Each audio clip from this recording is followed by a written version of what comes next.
unemployed yelling at somebody to go out and get a job and work for a living. For more on the rise of Santorum and the slide of Romney, particularly in Michigan, I'm joined by Craig Crawford, politics blogger at craigcrawford.com, and of course the author of The Politics of Life. Good evening, Craig. Hello, President Santorum. You see what happens when you take a few days sick leave, Keith? The campaign goes crazy. Look, it's no funnier sounding than President Kane or President Trump or President fill in the blank. But back to, and this brings us to the perfect starting point, that great line from David Axelrod, which I guess dates to the collapse of Herman Cain. Is Santorum just the newest monkey's butt up the GOP tree? I mean, does he have an organization or cash to actually make a run at Romney, or is he going to fall past Romney like everybody else has? Well, there's some advantage. He might be the last monkey up the pole, so there's no other to tear him down.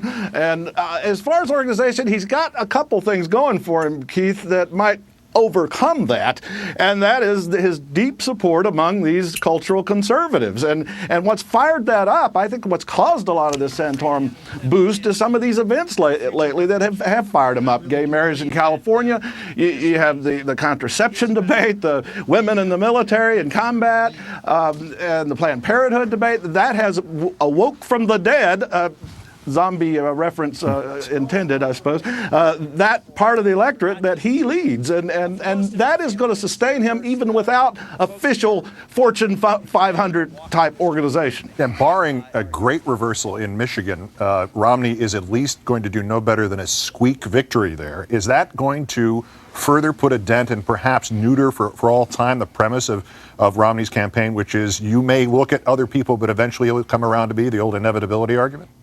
Yeah, it's going to be kind of a Groundhog Day primary. If he sees his shadow, it's a longer campaign. But this business of him doing this ad that I just saw today, a very positive ad finally from Romney, but talking about his biography, you mentioned it early, growing up in Michigan. What I find interesting about that is if you had refreshed your roots all these years in Michigan, would you really have to do an ad reminding them that you're from there? And of course, it doesn't mention that he has homes in 4 states, and Michigan's not one of them. About Romney and the ads, the previous ads, and the super PAC, and how he crushed Gingrich in Florida with the negative ads. That's the perception. Is it true, or do we see in retrospect that maybe Gingrich just flatlined like the other ones flatlined? Because Joe Williams from Politico called it the Romney Death Star last night, but we agreed that so far it's only hit one target. It's hit Romney. It hasn't actually knocked anybody else out. They've all sort of fallen by the wayside on their own. Is it the negative ads, or has there just not been real competition for him?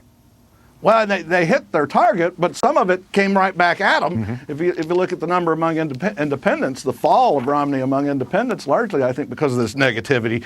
In Florida, it worked with Gingrich. I think that might have been unique because they basically conducted psychological warfare on Newt Gingrich to make him melt down, and he obliged. I think Santorum is a better temperament, has a calmer temperament, been through a lot of battles where we've seen that, and I don't believe he'll react quite as crazily as Gingrich did. Also, I think, again, because of his deep support, enthusiastic support, that's something else we're seeing in polls, much higher enthusiasm among Santorum's supporters for him.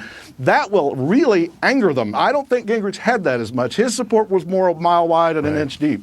Well, about one other thing about Romney and crazy things. Does writing that op-ed in the Detroit News in the wake of what virtually everybody in Michigan accepts as an extraordinary success in saving the principal industry of a state and, in fact, a region, does writing that op-ed make any sense whatsoever unless Mitt Romney is being blackmailed by people who have stock that is worth less in the auto companies than it was 4 years ago or 5 years ago? Well, it doesn't make sense to me on a couple levels. In this primary, I don't think Santorum was going to be attacking him for opposing that bailout, so I don't know why he needed to do it now. And I guess they think they're shoring up that debate for the fall. But here's the problem with Republicans, Keith. They look like they're angry that GM and these companies are succeeding. And I don't think that's going to help them a bit in these manufacturing states.